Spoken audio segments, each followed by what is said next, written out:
Olá, sejam todos muito bem-vindos a mais um vídeo aqui do nosso canal.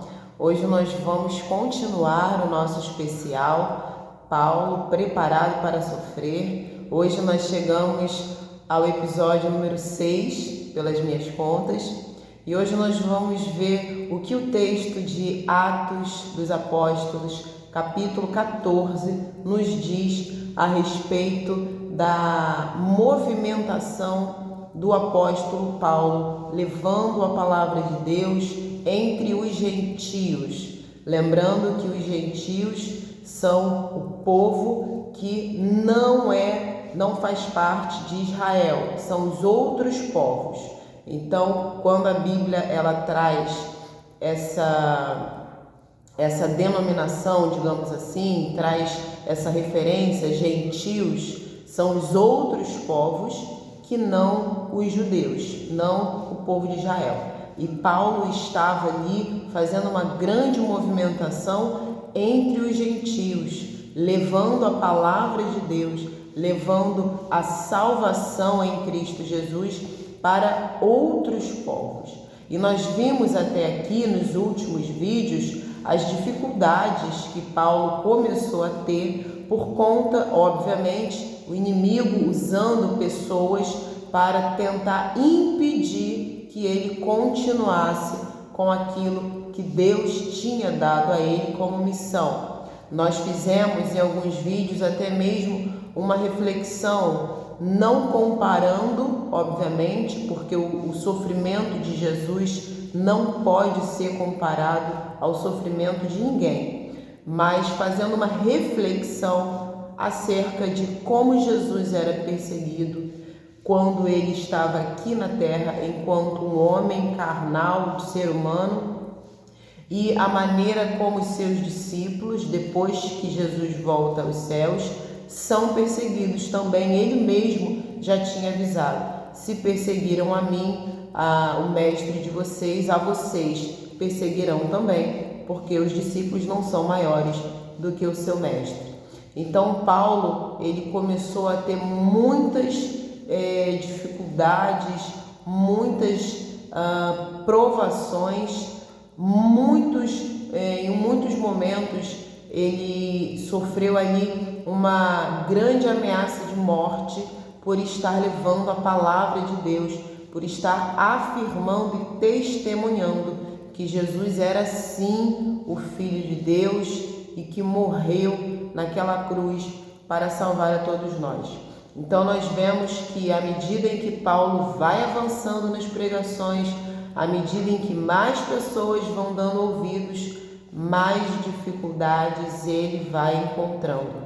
E é assim na vida de todo cristão. Quanto mais nós nos movimentamos para mais perto de Deus, para fazer mais a vontade dele, mais dificuldades nós vamos passar. Mas isso não é algo para nos desanimar, para nos desencorajar e nos fazer desistir. Pelo contrário, isso nos mostra que Deus está nessa situação, Ele está nos usando para levar a palavra dele e Ele está nos defendendo e nos protegendo. Porque não existe nada que aconteça que não seja por autorização de Deus. Por algum motivo, Deus autoriza determinadas coisas. Mas nós precisamos ter em mente que quando nós nos colocamos nessa movimentação de fazer a vontade de Deus e de levar essa boa notícia de salvação para as outras pessoas, o Senhor está com certeza abrindo portas para nós, nos protegendo, nos favorecendo e aumentando o nosso galardão, a nossa recompensa nos céus.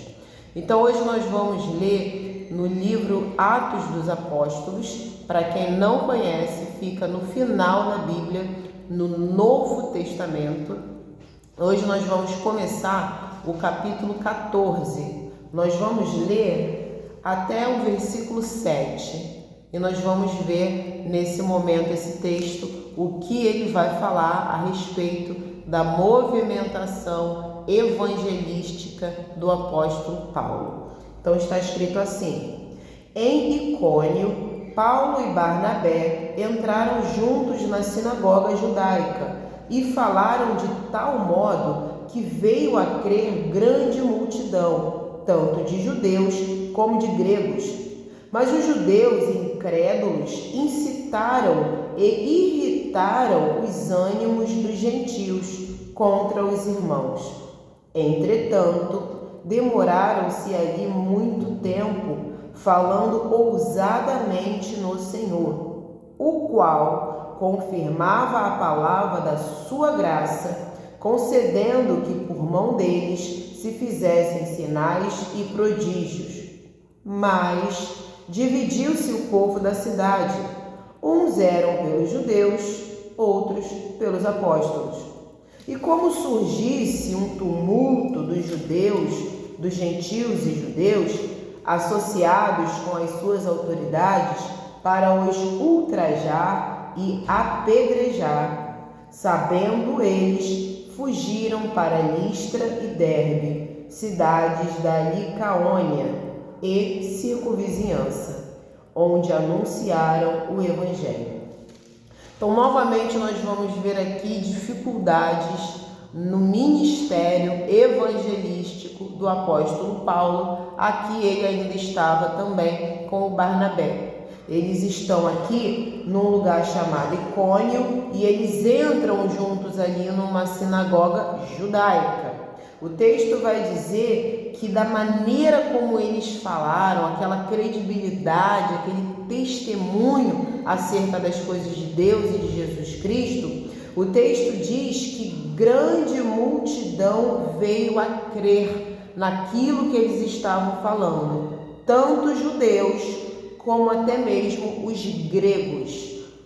Mas olha o que vai acontecer. Os judeus incrédulos que não criam que Jesus era o Messias que Deus tinha separado, prometido, os judeus incrédulos que não criam que Jesus era o Filho de Deus, esses judeus, segundo o texto, eles começaram a incitar, irritar, eles começaram a instigar os ânimos dos gentios contra os irmãos, contra os judeus que criam, contra Paulo, contra Barnabé. Eles começaram ali a incitá-los contra os irmãos. Gente, isso é algo tão atual, é algo tão presente na vida de um cristão. Se você nunca passou por esse tipo de provação, provavelmente você vai passar em algum momento. Enquanto você está ali buscando fazer a vontade de Deus, que é levar a salvação de Jesus até as outras pessoas que ainda não têm. E você vê que uma pessoa, um indivíduo ou uma situação usadas pelo diabo começa a ser ali levantada aquela situação, aquela pessoa começa a se manifestar, começa a se movimentar para tentar atrapalhar aquilo que você está fazendo da obra de Deus. Às vezes você vai fazer uma oração e chega a pessoa para atrapalhar. Às vezes você vai fazer uma pregação, uma evangelização e chega alguém para atrapalhar ou para falar contra aquilo, para tentar te desmentir. Então, é algo que nós precisamos colocar nas mãos de Deus, porque não existe ninguém que possa impedir o agir de Deus. Nós sempre precisamos lembrar a promessa que Jesus fez: as portas do inferno não prevalecerão contra a igreja de Cristo. Aí o texto vai continuar falando, lá no versículo 3, que mesmo assim, mesmo os judeus incrédulos tentando atrapalhar a pregação, o ministério de Paulo e de Barnabé, mesmo assim, eles demoraram ali naquele lugar, em Icônio, muito tempo, falando ousadamente no Senhor. Eles não se deixaram vencer por aquela implicância, aquela provocação. Pelo contrário, eles mantiveram foco. Então, quando nós estivermos fazendo a vontade de Deus e o diabo começar a tentar atrapalhar, usando pessoas, usando situações, precisamos manter o foco. Eu vim até aqui para quê? Foi para pregar a palavra de Deus, então eu vou pregar. Custe o que custar. Eu estou fazendo o quê? Eu estou fazendo a obra que Deus me confiou. Eu vou fazer, custe o que custar. Então, mesmo sendo provocados, eles demoraram naquele lugar ainda muito tempo, levando a palavra de Deus, pregando, porque era necessário que as pessoas daquele lugar recebessem a mensagem do Senhor. E o texto vai continuar dizendo, ainda no versículo 3, que o Senhor confirmava a sua graça, concedendo que através das mãos deles fizessem sinais e prodígios. Quando nós estamos com o coração sincero, fazendo a vontade de Deus, focados em concluir a nossa missão, Deus nos confirma na sua graça. Nós vemos aqui 2 homens de Deus fazendo a missão de Deus, levando a salvação para aquelas pessoas através de Jesus Cristo. Aí nós vemos ali um grupo de pessoas incrédulas tentando atrapalhar, sendo usadas pelo diabo, mas esses 2 servos de Deus insistindo na sua missão. E com isso, Deus os confirmava, Deus os abençoava, fazendo que através das mãos deles, de Paulo e de Barnabé, milagres, sinais e prodígios fossem realizados para a glória de Deus. Quando nós fazemos algo que é de Deus, que vem dele e é para ele, Deus confirma, Deus assina embaixo, Deus credibiliza o que nós estamos fazendo, ele nos dá credibilidade. É como se Deus estivesse falando e afirmando, esse está fazendo de fato o meu trabalho, aquilo que eu mandei. Então eles insistiram, eles continuaram muito tempo naquele lugar e Deus os confirmou. Você quer saber se um pregador, se um evangelista, se um líder religioso, se um crente, mesmo que não tenha nenhum tipo de ocupação ou cargo eclesiástico, mas se você quer saber se uma pessoa de fato está fazendo a obra que Deus confiou a ela com o intuito de levar a glória ao nome de Deus, não com o intuito dela ser glorificada, não com o intuito dela receber dinheiro, dela ser elogiada, dela ser conhecida, não com esse intuito, mas se ela está fazendo com o intuito do nome de Deus receber louvor, receber glória, receber graça, receber adoração, veja se Deus está confirmando a obra dessa pessoa, o ministério dessa pessoa. Assim como nós vimos em outros vídeos, quando o fariseu chamado Gamaliel, que foi ali o mestre do Saulo antes da conversão, quando ele faz um discurso muito sábio, com certeza ali guiado por Deus aquele discurso, ele fala, se esse movimento dos seguidores do caminho, dos seguidores de Jesus, se isso vem dos homens, vocês fariseus que querem matá-los e acabar com eles, vocês não vão precisar fazer nada, porque se isso for um movimento dos homens, isso vai se dissipar sozinho, isso vai acabar sozinho. Mas se isso for mesmo coisa de Deus, então cuidado, porque vocês estão lutando contra Deus. É assim que nós vemos se o ministério de alguém é verdadeiro, se ele é validado por Deus.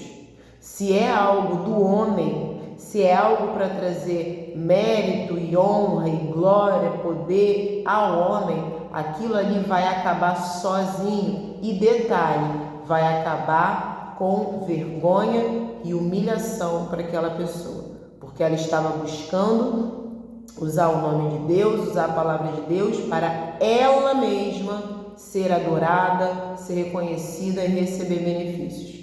Então aquilo ali vai acabar, vai se dissipar, vai ruir sozinho e ela vai ser humilhada. Mas se aquele ministério, se aquele movimento evangelístico de pregação, de levar a salvação até as pessoas, se aquilo for de Deus, se aquela pessoa estiver fazendo algo que Deus colocou no coração dela, então aquilo ali vai ser confirmado pelo Senhor, como Deus estava confirmando aqui a obra que Paulo e Barnabé estavam fazendo. Então, continuando aqui, lá no versículo 4, nós vamos ver um outro porém.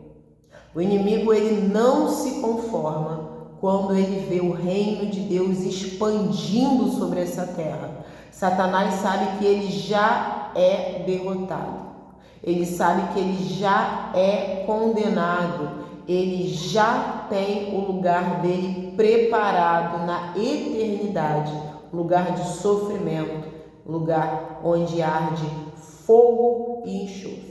Ele sabe que o tempo dele é limitado e não há nada que ele possa fazer em relação a isso. Por isso ele tem pressa. Eu já disse isso em vídeos anteriores. O inferno tem pressa em agir, porque ele sabe que não tem muito tempo. Quanto mais almas ele tentar arrastar, melhor para ele, porque o intuito de Satanás é muito além de matar, muito além de destruir. Essas são as formas que ele usa, mas o intuito principal de Satanás é afrontar a Deus. Grave isso na sua memória. O intuito principal do diabo é afrontar a Deus. Por isso, toda a ação que culmina ou que tem por objetivo a afronta a Deus é uma obra satânica, diabólica, infernal. Desde o momento em que Lúcifer desejou ser adorado, desejou ser como Deus e colocar o seu trono nas alturas, ele ali começou a demonstrar o que tinha nele, a afronta contra Deus. Então a Bíblia diz que o diabo vem para roubar, matar e destruir. Nós sabemos que através do pecado, todo tipo de mal entrou no mundo, mas essas são consequências e meios que o diabo usa para fazer a sua obra. O principal objetivo dele é afrontar a Deus. Por que de toda a criação que Deus fez, qual que é o objetivo do diabo? É o ser humano. Porque é a obra mais importante de Deus. Aquela que Deus fez a sua imagem e semelhança. Aquela a quem Deus, desde o início, teve o objetivo de se relacionar, de ter comunhão com o homem. Por isso que o diabo foca no ser humano. Porque sabe que é a obra mais preciosa de Deus. Porque sabe que o ser humano foi feito à imagem e semelhança de Deus. Então, se o diabo consegue corromper o ser humano, ele está ali perto daquela afronta máxima de corromper aquilo que foi feito à imagem e semelhança de Deus. Olha como é algo tão mais complexo o pecado. Ele traz uma afronta direta à pessoa de Deus. Por isso que nós vemos aqui, o Paulo e o Barnabé, eles estavam ali naquela luta espiritual, porque aqueles judeus incrédulos estavam tentando atrapalhar, mas eles perseveraram e Deus confirmou a obra, colocando poder e fazendo com que através das mãos deles milagres e prodígios acontecessem. Mas o inimigo, não satisfeito, vai tentar contra-atacar como se fosse possível. Gente, algo que a gente precisa aqui deixar bem claro. Existem pessoas que acreditam que existe uma guerra entre Deus e o diabo. Isso nunca aconteceu e não vai acontecer. O que aconteceu, o que acontece e acontecerá é uma guerra onde você pode ver os anjos de Deus lutando contra os demônios de Satanás. Mas Deus lutando contra o diabo, isso você jamais verá. Porque o diabo não tem poder para lutar contra Deus. Não existe ninguém que possa lutar contra Deus. É uma luta impossível de acontecer. Deus não encontra semelhante, Deus não encontra concorrente para lutar com ele. Então não existe isso que o diabo luta contra Deus. Não existe isso. O diabo não tem capacidade, ele não tem poder, ele não tem condições de estar diante de Deus. Que dirá de estar diante de Deus para uma guerra, para uma luta? Antes de começar, ele já teria perdido. Então a gente vê aqui que o diabo ele vai tentar, mesmo sabendo que ele não tem poder, ele vai tentar ali como se fosse um contragolpe. Vamos ver aqui no versículo 4 novamente. Mas se dividiu o povo da cidade. Toda vez que você vê uma divisão entre um mesmo grupo, você sabe que aquilo ali vai levar desgraça para eles mesmos. A própria Bíblia fala, quando um reino se divide contra ele mesmo, ele não subsistirá, ele não continuará de pé. Quando uma casa, uma família, um casal, uma igreja, um ministério se rompe, se divide entre eles mesmos, não tem como manter aquela sociedade, não tem como manter aquele grupo, aquele contexto. Então nós vamos ver ali que houve uma divisão naquela cidade entre aquele povo, e uns eram a favor dos judeus e outros a favor dos apóstolos. Quem é que ganha, entre aspas, quem é que gosta de ver uma divisão entre um mesmo grupo? Quem é que gosta de ver essa dissensão? Satanás. Ele gosta de causar divisão, ele gosta de colocar uns contra os outros. Aí no versículo 5 nós vamos ver, e como se surgisse um tumulto. Satanás adora um tumulto, uma confusão, uma guerra, uma discussão. Como se surgisse um tumulto entre os gentios, que eram os outros povos, e os judeus, associados com as suas autoridades, para ultrajar e apedrejar. Olha só, o intuito de morte. Sabendo eles, o Barnabé e o Paulo, eles fogem, e aí eu quero trazer algo para a gente refletir, mas eu vou terminar o versículo. Então eles fogem para lugar chamado Listra e também Derbe, que eram cidades de um lugar chamado Licaônia e circunvizinhança, aonde eles anunciavam o Evangelho.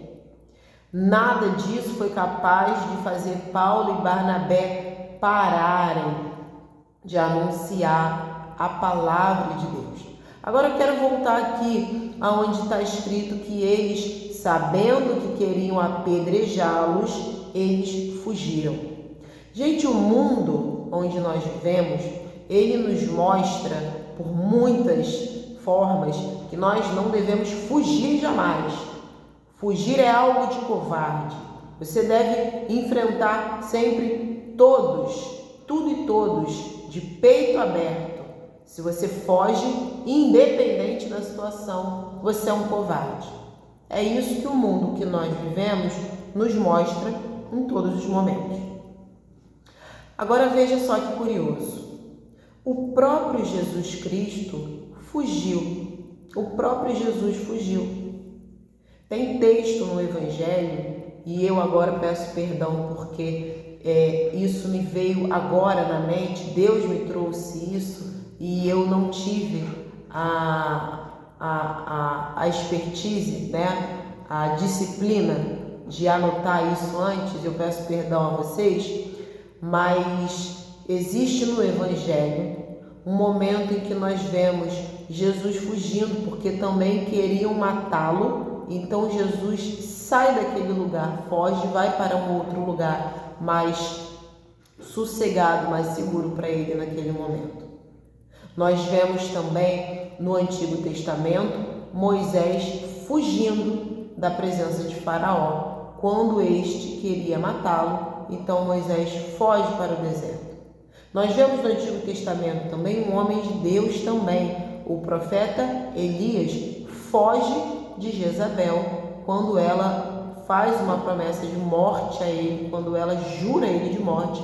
Elias também foge e começa uma caminhada no deserto.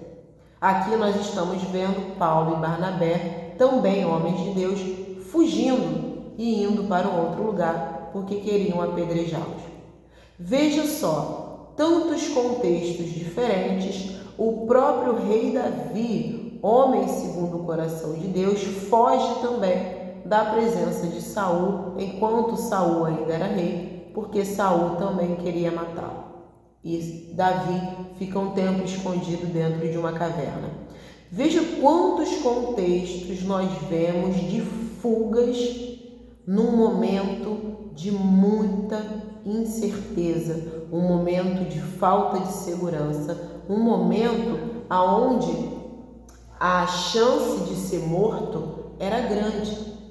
Nós falamos aqui sobre pessoas tementes a Deus, servos de Deus, e falamos aqui do próprio Deus em carne e osso, Jesus. Momentos em que eles fugiram porque a situação não era propícia, porque aquele momento, aquele lugar não era seguro, porque naquele contexto eles podiam ser mortos, mas ainda não era o momento deles. Eles ainda tinham uma obra a ser feita, eles ainda tinham um ministério para dar prosseguimento, eles ainda tinham missões que Deus designou a eles. Não era o momento deles partirem, não era o momento deles morrerem, então eles precisaram fugir e eles fugiram.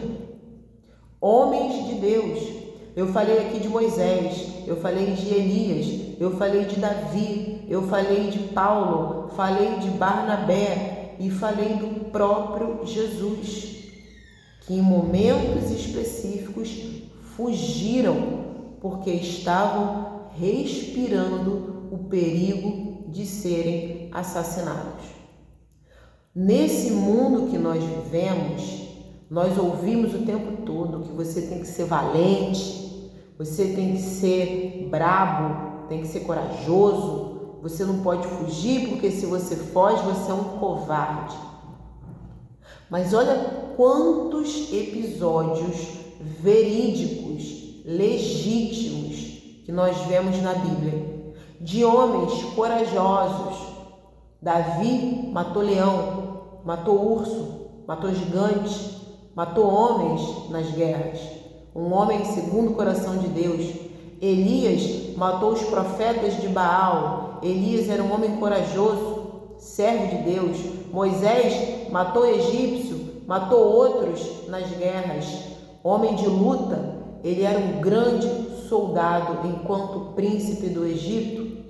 Paulo, um homem corajoso, entrou quando ele era ainda antes de se converter, entrava na casa das pessoas, arrastava as pessoas, e eu não digo isso apoiando o que ele fazia, mas digo que ele também era um homem de atitude, de ousadia. E Barnabé, que também era um homem movido pelo agir de Deus. O próprio Jesus, cheio de autoridade, ousadia, poder, coragem. Ele foi e derrubou aquela banca daqueles homens que estavam ali desrespeitando a casa de Deus, aqueles comerciantes que estavam ali desrespeitando o templo de Deus. Jesus muitas vezes bateu de frente com os fariseus, com os religiosos do meio dos judeus, com seus líderes. Jesus cheio de coragem, cheio de ousadia. Então eu estou falando aqui de pessoas de carne e osso corajosas, pessoas com ousadia, com atitude, com disposição, pessoas com coragem, mas pessoas com prudência. Pessoas corajosas, mas pessoas prudentes. Pessoas que sabiam que naquele momento não era um momento de bater de frente, era um momento de bater em retirada. Na vida a gente precisa saber qual é o momento de bater em retirada. Nós vemos muitas vezes pessoas que são mortas, às vezes de formas cruéis, e pessoas que são mortas muitas vezes de uma maneira tão precoce, porque elas não souberam o momento de bater em retirada. Elas acharam que todo momento é momento de bater de frente, e isso não é verdade. Paulo e Barnabé fugiram para não ser apedrejados. Foram para uma outra cidade e ali continuaram com o seu foco. Continuaram anunciando o Evangelho de Deus, levando a palavra para aquelas pessoas. Em determinado momento, lá para frente, quando Deus decidiu, chegou o momento de Paulo e Barnabé partirem para a eternidade. Mas até lá, eles já tinham cumprido a sua missão, eles já tinham pregado bastante, eles já tinham levado muitas pessoas a se converterem a Jesus. Então, todo esse texto, ele nos mostra que nós precisamos nos manter focados naquilo que Deus nos designou. O diabo sempre vai tentar atrapalhar. Enquanto não chegar o tempo dele ser trancafiado e julgado no lugar aonde ele vai ficar, quando não chegar ainda o tempo dele ser de fato colocado aonde ele vai ficar para toda a eternidade, ele vai sempre tentar atrapalhar as obras dos servos de Deus, usando pessoas, usando situações, usando tudo o que ele e a sua malícia e a sua maldade acharem que será útil para a obra dele. Mas o importante não é focar no que ele pode fazer, porque ele não tem poder para fazer. Ele só vai até onde Deus permite. O que a gente tem que focar é naquilo que Deus nos deu para fazer. Então, se você entender, se Deus colocar no seu coração que é o momento de você bater em retirada de um lugar que você esteja pregando, de uma pessoa que você esteja ali por algum tempo mantendo uma conversação, tentando evangelizar aquela pessoa. De repente você está há meses numa conversação tentando evangelizar um indivíduo, mas se Deus tocar no seu coração que é momento de você bater em retirada, que não é para você continuar aquilo ali, bata em retirada. Não se deixe levar pela vaidade, que às vezes muitos crentes, infelizmente, acabam tendo, de achar que eu vou evangelizar o fulano, eu vou insistir tanto que o fulano vai se converter. Não existe insistência humana na conversão de ninguém. O que existe é a conscientização do Espírito Santo naquela vida. O que existe é o convencimento que o Espírito Santo faz na vida de um incrédulo. Então, quando Deus botar no teu coração para você bater em retirada de uma situação, bata em retirada. Não tenha medo de ser taxado de covarde. Não tenha medo de que as pessoas vão achar que você não tem coragem, que você é um fraco. Não aplique isso ao teu coração. Lembre de todos esses exemplos que nós nos lembramos agora. Homens de Deus, tementes a Deus, corajosos, ousados, destemidos, cheios de coragem, mas que eram prudentes, sabiam ouvir a palavra de Deus. A Bíblia nos diz: fuja daquilo que não é bom, fuja do pecado, fuja de más companhias, fuja das tentações, fuja do homem mau. Se aquilo não é bom, fuja. Isso não é sinal de covardia. Isso é sinal de prudência. Deus vai te mostrar quando é para você bater de frente e quando é para você bater em retirada. Então, que Deus abençoe você, que Deus te traga o entendimento dessa palavra, abençoe a sua vida. E eu deixo aqui uma reflexão. Vou colocar assim, como uma reflexão para você que por algum motivo ainda não decidiu, ainda não entregou a sua vida nas mãos de Deus. Saiba que você tem um tempo aqui na terra. Assim como os alimentos que nós comemos, eles têm um prazo para expirar a validade. Nós também temos. Então, reflita se você deseja continuar a perder tempo, a perder qualidade de vida, a perder a companhia de Deus. Um Deus que te ama, um Deus que te fez e sabe o que é melhor para a sua vida. Então, ore, vá para um lugar reservado, se você puder. Se você não conseguir, mesmo em meio às pessoas que você tiver, mas de uma maneira interna, secreta, só você e Deus. Converse com Ele. A oração é uma conversa. Converse com Deus. Senhor, eu quero entregar a minha vida ao Senhor agora. Eu quero aceitar a Jesus como o meu Salvador. E o Espírito Santo de Deus, ele vai te orientar dentro de você como você deve agir, tá? Se você crê no seu coração, se você acreditar com sinceridade que Jesus é o Filho de Deus, que Deus mandou aqui para a terra, como um homem de carne e osso, sangue, cabelo, como todos nós, que ele morreu para te salvar do inferno, da condenação, do pecado, te salvar de uma eternidade inteira longe de Deus. Mas ele ressuscitou, ele voltou a viver e ele está no céu, no trono, ao lado de Deus, aguardando o momento de voltar aqui na terra para buscar os seus servos, os seus irmãos. Porque quando você aceita que Jesus seja o Salvador da sua vida, você se torna irmã de Jesus. Deus te adota como filho.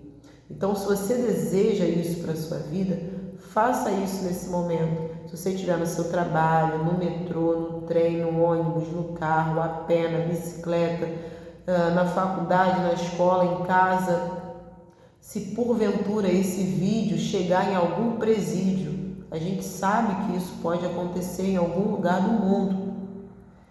Seja onde você estiver, se você não tem Jesus como seu Salvador, mas a partir de agora você decide que você quer viver com Jesus e que você realmente agora você acredita que Jesus é o seu Salvador, que Ele é o Filho de Deus. Então, entrega a sua vida.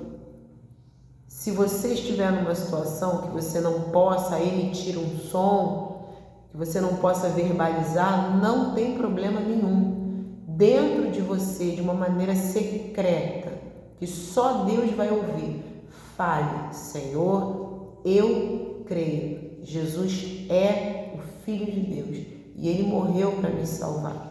Mas Ele ressuscitou, Ele não está morto, Ele está vivo, Ele está no céu, Ele está esperando o momento de voltar aqui na terra e buscar a igreja dele, buscar os crentes, e eu vou junto, porque agora eu também sou um crente, uma crente em Jesus.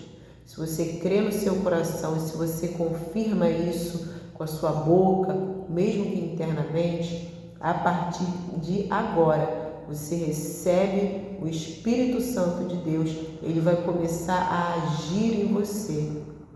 E Deus, a partir de agora, te adota e você passa a ser um filho de Deus. E o Senhor vai cuidar da sua vida, o Senhor vai te orientar, o Senhor vai te abençoar e o Senhor vai restaurar.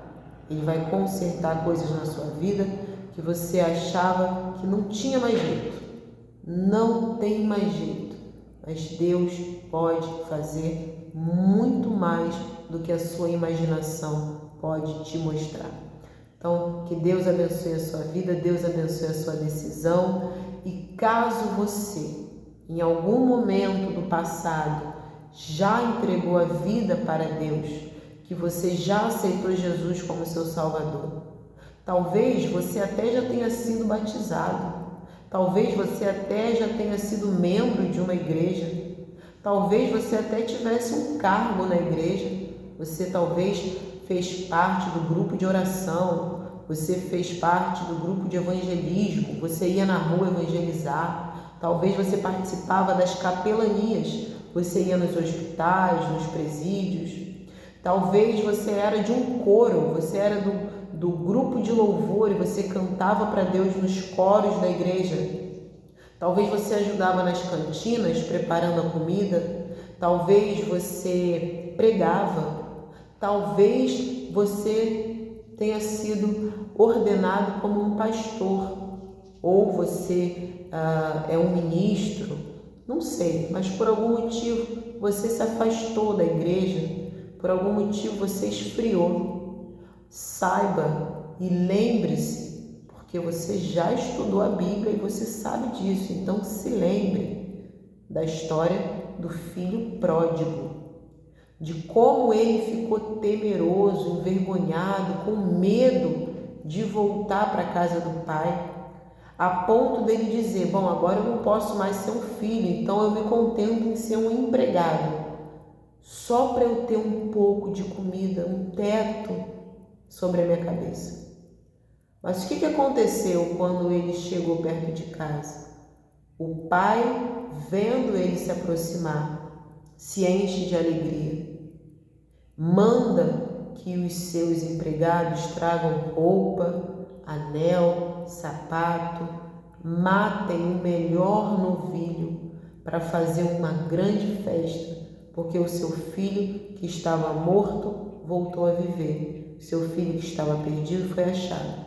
É assim que Deus olha para você. Se você está com medo de voltar na presença de Deus, se você está com vergonha de voltar à igreja, ai, o que os irmãos vão pensar? De repente você se afastou da igreja e aí você caiu na bebida, do álcool, nas drogas, na pornografia, na prostituição, no tráfico, ou nos roubos, ou você, não sei, no carnaval, seja lá o que for, não tenha isso na sua mente, sentir vergonha.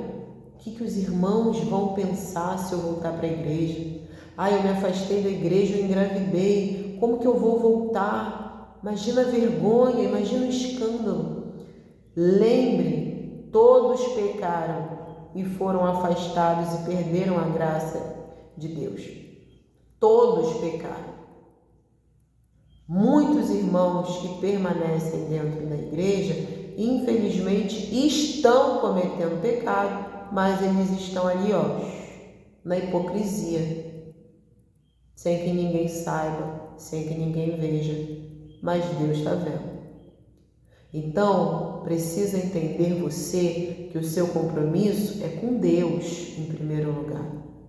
Se Deus já tocou no seu coração de você voltar para a igreja, de você voltar para Ele, então volte. Não tenha medo, não tenha vergonha do que a igreja vai falar, do que os cristãos vão falar, do que os seus conhecidos vão falar. Muito pior você continuar longe. Muito pior o que eles vão falar se você continuar desviado. Você precisa entender que a vida, ela passa muito rápido. Um dia longe de Deus é como uma eternidade longe de Deus. Então, se você está longe de Deus, se você se afastou da igreja, que nesse momento, nesse instante, agora que você está vendo esse vídeo, faça uma oração e peça: Senhor, me ajude a voltar. Eu não consigo voltar sozinho, eu não tenho forças para voltar sozinho. Pega pela minha mão e me leva de volta para a sua presença. Eu não tenho força de voltar sozinho. Deus vai pegar na tua mão, Ele vai te levar de volta para casa, Ele vai te dar um banho, vai trocar suas roupas, vai te dar vestes novas, brancas, Ele vai te purificar, Ele vai te pentear, te adornar, botar anel no seu dedo, e o céu vai ter uma grande festa, porque uma ovelha voltou para o rebanho de Deus. Assim como o céu festeja quando um pecador aceita a Jesus Cristo.